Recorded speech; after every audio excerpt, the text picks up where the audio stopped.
I'm Michael Gurian. I'm the founder and president of the Gurian Institute, and I'm here at Army and Navy Academy. And Army and Navy Academy, I'm so proud to say, has become a Gurian Institute model school.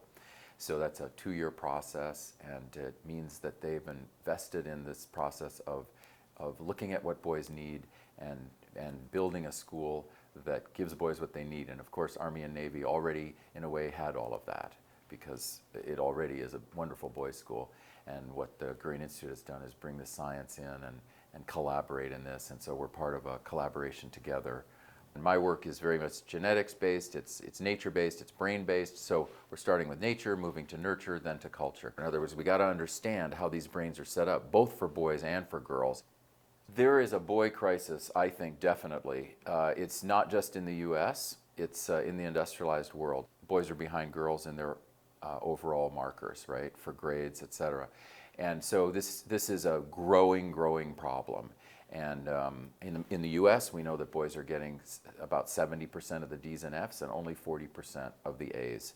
So this is getting to crisis proportion. And then when we add in the behavioral issues, when we add in 90% of the discipline referrals to principals and assistant principals are male, and the males getting suspended, expelled. In preschool, just already in preschool, males are 5 times as likely to get suspended or expelled.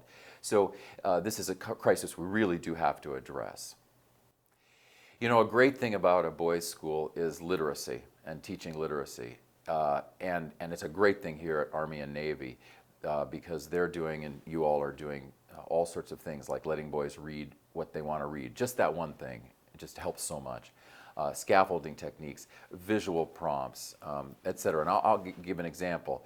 These boys who are told to read something that to them just seems like a lot of words and doesn't have in it the kind of content they're looking for, their brains are not visualizing it the way we think they are, and their brains really want to visualize it. So if we let them read things that do interest them, what's actually happening is the brain is transferring the information in ways that meet the needs of that brain, and the brain processes it, retains it, and does well with it.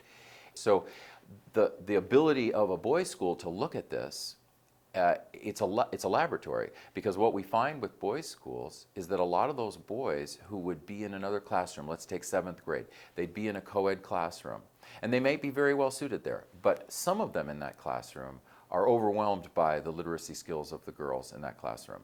The writing skills, the reading skills, they're just overwhelmed by it, and they can't compete, they just drift, and we lose them.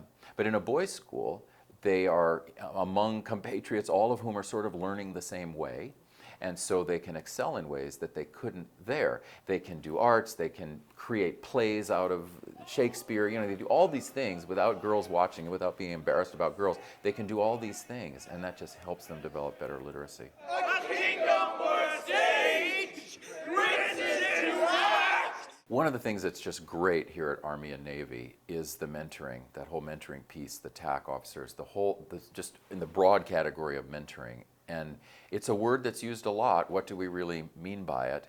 I think what's happening here is what we mean by it. Sort of internally and developmentally, boys are looking to be raised in 3 family systems. And so the first family is generally whatever is their nuclear unit. That's the first family. They're also looking to be raised by a second family. And that's the role of an Army and Navy, and that's the role of mentoring. So hundreds of years ago, all of the males, no matter what continent we're from, all of the males, by the time they hit puberty or just before, entered into a master-apprentice relationship. And that's how they were mentored from boyhood to manhood. So they still had mom, dad, etc., if they had that. But then they went to this blacksmith, or Michelangelo went to his artist, or whatever it was. A musician went to a musician. And they went into these master-apprentice relationships. So they got that direct mentoring. And one of the things that's lacking for our boys in the US right now, and to some extent the industrial world, is this direct mentoring. And here at Army and Navy, the setup is for direct mentoring. So they actually are giving the boys that master-apprentice relationship so that the boy can gradually learn from them. And of course, there's more than one master. So there are a number of mentors as the boy is developing. So developing character and leadership, it's very hard to do that for an adolescent male if all he has is one person trying to do it. He really needs first family, second family, and then of course third family is larger, cultural family. He really needs that second family, and it gives him that mentoring, and then he can develop as a self. So that I think that that's a crucial piece here that's just working very well. Every boy wants to grow up to be a good man, and every boy wants in some way to know how to lead. Even when he's following, he's thinking about leading. When he's leading, he's thinking about following. So it's just very, very deep. And I think one of the unheralded ideas or practices right now in the world is the practice of creating a safe container for boy energy, even adolescent boy energy that's very intense a lot of the time, creating the safe container for it, making sure there are mentors and adults creating this container, and then allowing the boys to make mistakes, allowing them to grow, allowing them to have impulses and then have to suffer for those impulses, allowing them to thus develop character, develop courage, develop impulse control, self-healing, all the things we want them to have. And the ironic thing is that over the last, I think, 30 or 40 years, we've gone in the direction as a culture of intervening all of the time. My philosophy, my research shows that actually what's really bad is to intervene, because the locus of control of the boy's emotions and the boy's social emotional development moves to whoever intervenes. So the boy himself doesn't go through the process of learning. He moves to the adult who intervenes, and he has to, oh, the adult says that and I have to do that. It's really better to make sure the kids have a safe container, well-mentored container for their energy, and then let them move through that and make their mistakes and have their joys. Because boys are experiential learners, so they gotta learn it by real life, and they're not gonna learn it if someone keeps saying, okay, that was bad, stop, that was bad, stop. We really want them to go through the whole experiential process of social emotional development. And that's really historically how boys have raised themselves and been raised. This imprinting of someone intervening all the time, that's really very new in any world culture. And I'm glad to see Army and Navy going in the direction of what I think works better with boys. Big buddy, number one. Number one, number four. Number five. Number five. You know, this has been a unique weekend for me.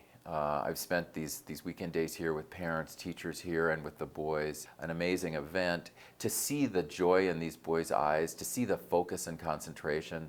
You know, they're really focused, really concentrating. To see their buy-in to this developmental framework for their lives. And there's so much joy also among the faculty. And really that's one of the ways that I think we ultimately gauge success, is if we feel that there's love and joy being transmitted. And I've really felt that here at Army and Navy. So being here for this weekend, not only have I taught a few things, but I've actually learned a lot. And I'm deeply appreciative to the community for teaching me.